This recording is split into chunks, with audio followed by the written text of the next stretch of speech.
He healed the wounded alien queen in secret. Now her army only listens to him. The discovery in the ruins. The acid rain had finally stopped when Dr. Elian Nasir ventured out from the shelter of the abandoned research facility. 3 months of being stranded on Terrasol during the ceasefire had taught him to use these precious dry moments to scavenge for supplies. With his medkit slung across his shoulder and a portable scanner in hand, he navigated through the twisted metal and shattered concrete that had once been the pride of human-alien scientific cooperation. 6 hours until the next downpour, he muttered to himself, checking the atmospheric readings. The perpetually dark sky of Terrasol, a consequence of the orbital bombardment 2 years ago, cast everything. In a bluish twilight, Elian had been part of a humanitarian mission when the last skirmish between the Terran Alliance and the Silurian Empire erupted. His transport had been shot down and he'd been presumed dead by both sides, a fortunate mistake that had kept him alive while the powers that be negotiated their tenuous ceasefire. A faint signal on his scanner caught his attention. Biological, non-Terran, and alive. That's impossible, he whispered, adjusting the settings. The scanner confirmed. Something with a complex circulatory system was breathing beneath the rubble of the eastern laboratory wing, the section that had taken a direct hit during the last battle. Common sense told him to walk away. Curiosity and his healer's oath pulled him forward. After 20 minutes of carefully shifting debris, Elian froze at what he uncovered. Partially buried beneath a fallen support beam lay a Silurian female, her purple skin ashen with blood loss. The intricate bioluminescent patterns along her arms pulsed weakly, and the delicate crest that crowned her head was cracked and bleeding. But it was the royal insignia on her torn battlesuit that made his blood run cold. This wasn't just any Silurian. This was Princess Lyra Zevnara, daughter of Emperor Talon and heir to the Silurian throne. Stars have mercy, he breathed. Touching Silurian royalty without permission was punishable by death. Leaving her to die would be considered an act of war. A soft moan escaped her lips as her violet eyes fluttered open, focusing briefly on his face before closing again. Elian made his decision.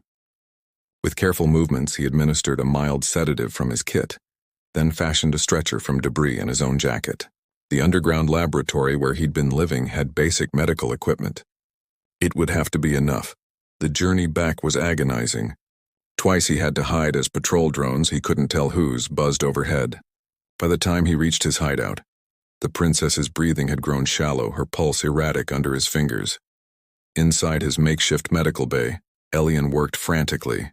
His xenobiology training had covered Silurian physiology, but treating royalty was another matter entirely. Their biological adaptations were more complex, their immune systems uniquely calibrated. "Stay with me, princess," he murmured, connecting her to his last functioning diagnostic unit. The readings were alarming: internal bleeding, cranial swelling, and traces of an unknown toxin in her bloodstream. For hours, he operated with steady hands, extracting shrapnel fragments and synthesizing antitoxins. When he finally stepped back, exhausted, Lyra was stable but still unconscious. Her chest rose and fell in a rhythm he'd come to recognize as normal for her species, and the bioluminescence in her skin had brightened slightly. Elian sank into a chair beside her, reality settling heavily on his shoulders. He had just saved the life of the enemy's princess, and in doing so he had irrevocably altered both their fates. "What have I done?" he whispered into the dim light of his hidden sanctuary. As Princess Lyra slept on, unaware that her survival now depended on a human who had every reason to let her die. The healing bond 7 days passed before Princess Lyra fully regained consciousness. Elian had maintained a careful vigil, sleeping in short bursts between monitoring her vital signs and changing her wound dressings. When her eyes finally opened, deep violet irises with subtle luminescent flecks, they fixed on him with immediate clarity. "You're human," she said, her voice melodic despite its hoarseness. The universal translator implanted near her vocal cords converted her native Silurian into slightly accented English. Elian nodded, keeping a cautious distance. "Dr. Elian Nasir, xenobiologist. You're in my laboratory beneath the ruins of the Terrasol research facility." Her hand instinctively moved to her side where the worst injury had been, finding it carefully bandaged. "You treated me, why?" "I'm a doctor first," he replied simply. "Your species doesn't matter when you're bleeding out." Lyra attempted to sit up, wincing at the effort. Alien moved forward to assist her, his hands hovering uncertainly before she nodded permission.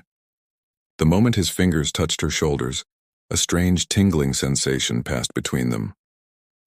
"Your bioelectric field is unusual for a human," she observed, studying him with newfound interest. Strong and resonant, Alien helped position her against the wall. "Side effect of working with Kaelerian tissue samples, perhaps. Your people's bioluminescence operates on similar principles. You know much about us." It wasn't a question. "I've dedicated my career to understanding non-Terran biology. Before the war, I was developing treatments compatible with multiple species." A ghost of a smile crossed her face. "While my people were perfecting ways to kill yours more efficiently. And mine yours," he acknowledged. "Yet here we are." Over the next several days, as Lyra regained strength, their conversations grew longer. Alien learned she had been on a covert mission to retrieve critical data when her ship was shot down. Not by humans, but by mercenaries working for someone within her father's inner circle. "Political assassination disguised as war casualties," she explained one evening, while Alien changed the bandages on her healing crest. "My father's peace overtures have made him enemies among the military elite. You're saying some of your people want this war even more than ours do? War is profitable for certain factions. Peace threatens their power."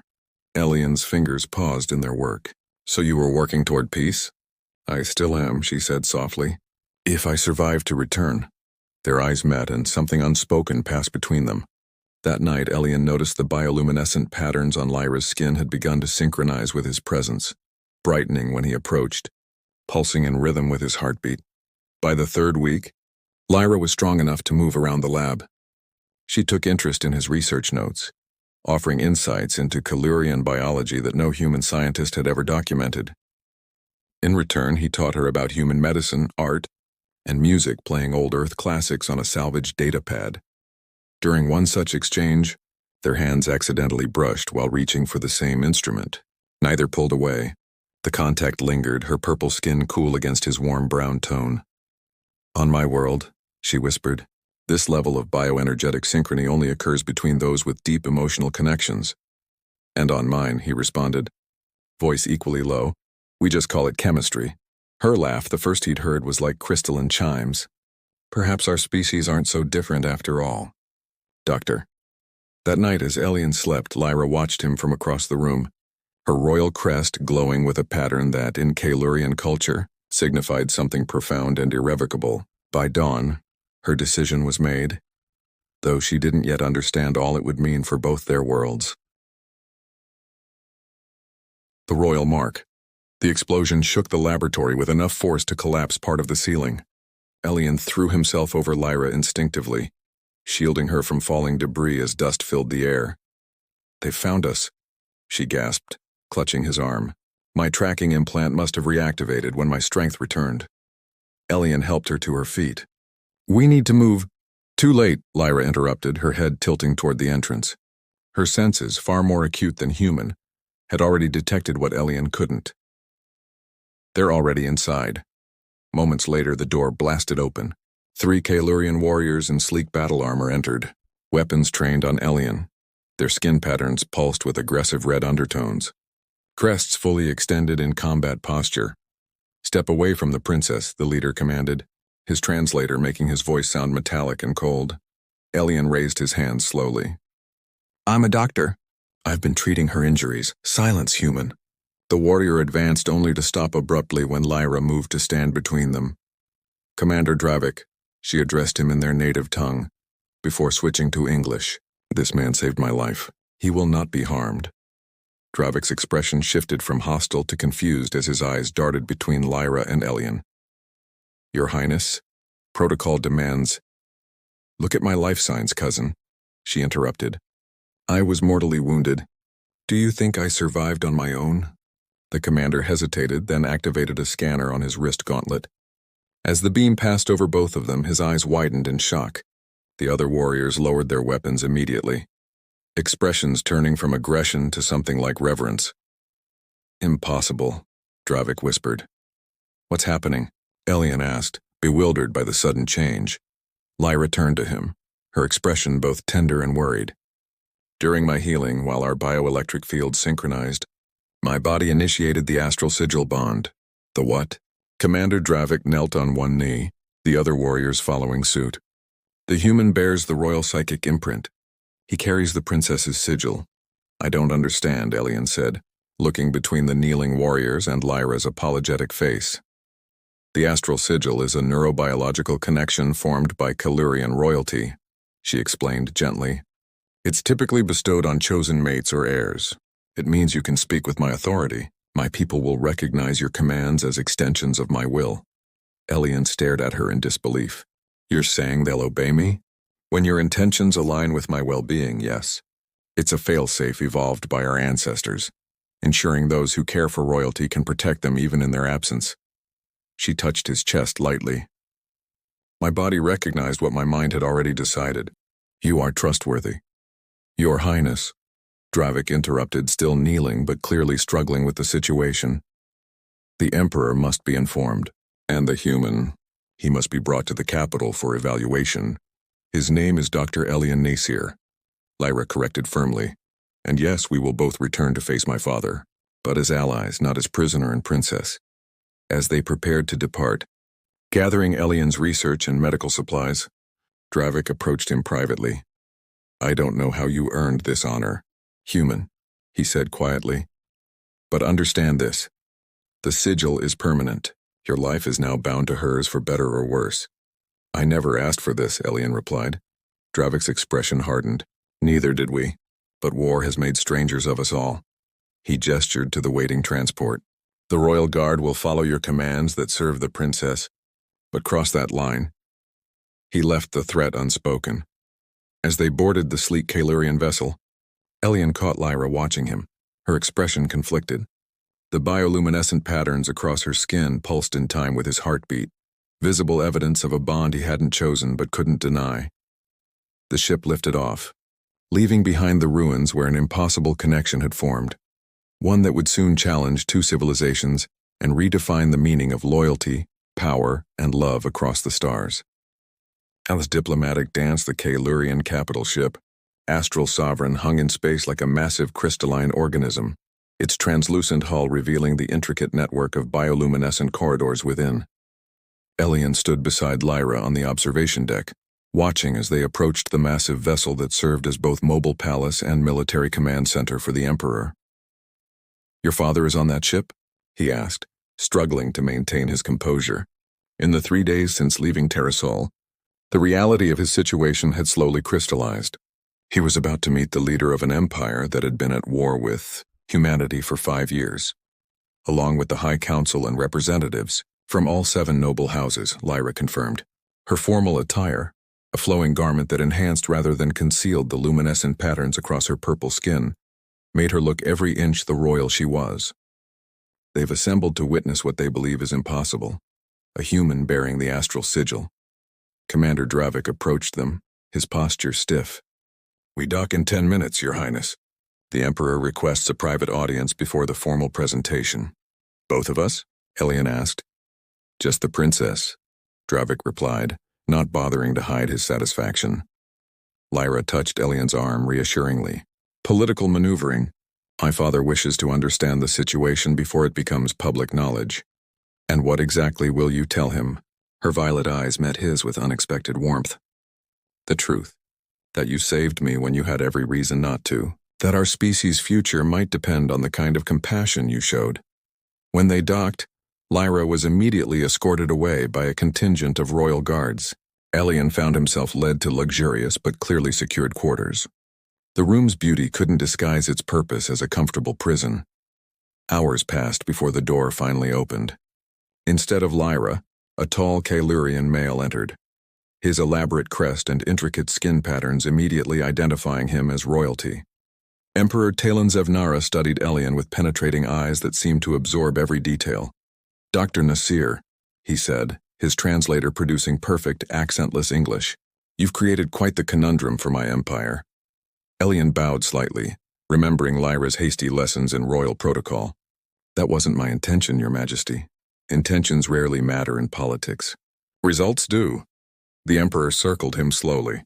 My daughter tells me you saved her life at great personal risk with remarkable skill. I did what any doctor would do. No, Talon contradicted sharply. Any doctor might have attempted treatment. Few would have succeeded with Royal Kaelurian physiology. Fewer still would have done so knowing the consequences. The Emperor stopped directly before him. The astral sigil has never been bestowed upon a non-Kaelurian in our recorded history. Some believe it impossible, a trick or technological mimicry. Others see it as an abomination. And you, Your Majesty? A calculating smile crossed the Emperor's face. I see opportunity, Doctor. The war cost us both dearly. Perhaps this unprecedented bond is the key to an equally unprecedented peace. Before Elian could respond, the room's communication panel chimed. The Emperor's expression darkened as he received the message. It seems some find the very idea of human-Kaelurian cooperation unacceptable, he said grimly. There's been an assassination attempt against my daughter. Elian's heart seemed to stop. Is she unharmed? Talon assured him. But the assassin was wearing a Terran Alliance uniform insignia. That's impossible, Elian protested. The Alliance wouldn't, perhaps not officially, the Emperor interrupted. But there are factions on both sides who profit from conflict. He moved toward the door. The High Council convenes in 1 hour. We will present you and the truth of the situation together. After the Emperor left, Elian paced anxiously until Lyra finally appeared, flanked by Dravik and additional guards. Relief flooded through him at seeing her unharmed. Are you all right? They asked simultaneously, then shared a small smile at the synchronicity. The assassin never got close, she assured him, but his actions have polarized the Council. Some see it as proof humans cannot be trusted. While others suspect a false flag operation, Dravik added reluctantly, the timing is convenient. Elian felt the weight of countless lives settling on his shoulders. What happens now? Lyra took his hand, her skin cooling his rising temperature. Now we show them the sigil's power, and with it, the possibility of something neither side has imagined possible. As they entered the Grand Council chamber together, the assembled Kaelurian nobility fell silent. Their luminescent patterns flashed in astonishment as they witnessed the undeniable synchronization between the princess and the human doctor. When Lyra spoke advocating for peace, Elian felt the sigil activating, a strange resonance that amplified her words through him. And when a counselor accused them of treason, it was Elian who responded, his voice carrying an authority that made even the most skeptical Kaelurian pause. Your war has cost both our peoples too much, he declared. Princess Lyra risked everything to pursue peace. I stand with her not because of any mystical bond, but because it's the right path forward. The council chambers erupted in debate, but something had changed. For the first time in 5 years of conflict, representatives from both species were truly seeing each other, through the impossible connection of a human doctor and an alien princess who had found common ground in the ruins of war. The Union of Worlds. The peace negotiations had stretched for 6 weeks. 6 weeks of tense meetings, whispered threats, and small breakthroughs. Throughout it all, Elian had remained at Lyra's side, their bond growing stronger as they navigated the treacherous waters of interspecies diplomacy. Today would decide everything.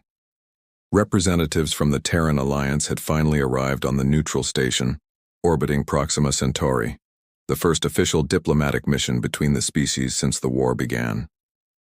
Elian adjusted the formal, Terran-Kaelurian hybrid attire that had been designed for him, a symbolic gesture that had already drawn criticism from hardliners on both sides. Having second thoughts? Lyra asked, entering his quarters. Her own ceremonial garments incorporated subtle elements of human design, mirroring his cross-cultural appearance. About the peace process? No. He turned to face her. About us? That's more complicated. She moved closer, the luminescence of her skin brightening in response to his proximity, a reaction she no longer attempted to control. Because I'm alien? Because I'm royalty? Because after today, everything changes, he replied honestly. If we succeed, I'll no longer be needed as a bridge between our peoples. The sigil will become a diplomatic curiosity, not a necessity. Lyra took his hands in hers. The astral sigil may have brought us together, Elian, but it's not what keeps us together. Her voice softened. My people believe the sigil only forms when there's potential for true compatibility, a resonance that transcends biology. Before Elian could respond, Commander Dravik entered, now serving as head of their joint security detail. It's time, he announced, but there's a complication. We've detected unauthorized ships approaching from both Terran and Kaelurian space, military vessels, weapons active. The war profiteers making their final play, Lyra said grimly. They can't allow this peace to succeed. Elian's mind raced. We need to address both delegations immediately, together. Into uncertain danger? Dravik questioned. Where else would you expect to find peace? Elian replied. When they entered the Grand Assembly Hall, the tension was palpable. The human and Kaelurian delegations sat rigidly separate, already receiving alarming reports from their respective military commands. Emperor Talon acknowledged them with a subtle nod as they approached the central podium. The situation deteriorates by the minute, he murmured. Make your case quickly, daughter. Lyra stepped forward, her voice clear and resolute. Honored representatives of Earth and Kaeluria, we stand at the precipice of either lasting peace or renewed conflict. Even now, forces that profit from our division move against us. Elian joined her. We represent what many thought impossible. Terran and Kaelurian working as equals bound by mutual respect and common purpose. A distinguished human diplomat rose. Forgive my bluntness, Dr. Nasir, but many on Earth see you as compromised, influenced by alien biology we don't understand. While many Kaelurians, added a royal counselor, view the princess's connection to you as a concerning aberration. Lyra's expression remained determined. Then let us demonstrate the truth. She turned to Elian, taking both his hands. As their skin made contact, the bioluminescent patterns across her body intensified, extending visibly toward him. To the astonishment of the assembly, similar patterns began to glow faintly beneath Elian's skin, a human physiology responding to Kaelurian biology in a way previously thought impossible. The astral sigil isn't mind control or biological manipulation, Elian explained as murmurs spread through the audience. It's recognition, one life acknowledging its compatibility with another. Just as our species can acknowledge their compatibility, Lyra continued, without sacrificing their unique identities. The diplomatic breakthrough might have happened, then if not for the station suddenly shuddering under weapons fire. Alarms blared as both delegations jumped to their feet in panic. The station's shields are failing, Dravik reported urgently. We're being attacked by ships bearing false identification signals. Each side will believe the other has betrayed them. In that moment of crisis, Elian felt the sigil's power surge through him more strongly than ever before. Without conscious thought, he projected his voice with an authority that froze everyone in the chamber. This station will not fall. Not today. Not when we stand so close to ending this war. To the amazement of the human delegates, every Kaelurian, in the room, including the Emperor himself, inclined their heads in acknowledgement of the command. The sigil's influence was undeniable. Emperor Talon stepped forward. The royal fleet will defend this station against all aggressors, even our own renegades. The Terran admiral, witnessing this unprecedented display, made her decision. Earth stands with you. Our ships will coordinate with yours to expose these saboteurs. Within hours, the crisis had passed. The mercenary forces, financed by a consortium of weapons manufacturers and corrupt officials from both worlds, were exposed and neutralized. What was meant to be their greatest victory had instead become the catalyst for the very peace they sought to prevent. As the formal treaty was finally signed, Elian stood slightly apart, watching Lyra in her element, a skilled diplomat and future leader. He wondered where he would fit in this new reality they had helped create. She found him later on the observation deck, gazing at the stars. Second thoughts again? She asked softly. Wondering what comes next, he admitted. The war is ending. The sigil has served its purpose. Lyra studied him thoughtfully. You still don't understand what the sigil truly means, do you? She took his hand, placing it against her heart.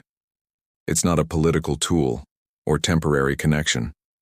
Among my people, It's the most intimate bond possible, a promise that transcends circumstance. I'm still human, Lyra. Your people may accept me because of the sigil, but my people will learn to accept you because I choose you, she interrupted. As I hope your people will accept me because you choose me. Her violet eyes held a question. Elian smiled slowly, finally understanding. I think I've been choosing you since I found you in those ruins. Their foreheads touched in the traditional Kaelurian gesture of affection, as outside the viewport ships from Earth and Kaeluria flew, in formation for the first time. Not as enemies, but as partners in a fragile newborn peace. Like the human doctor and alien princess who had found connection amid devastation, their civilizations had taken the first step toward healing wounds that once seemed impossible to mend. The path ahead would not be easy, but as Lyra had told him on that first day of consciousness, perhaps their species weren't so different after all.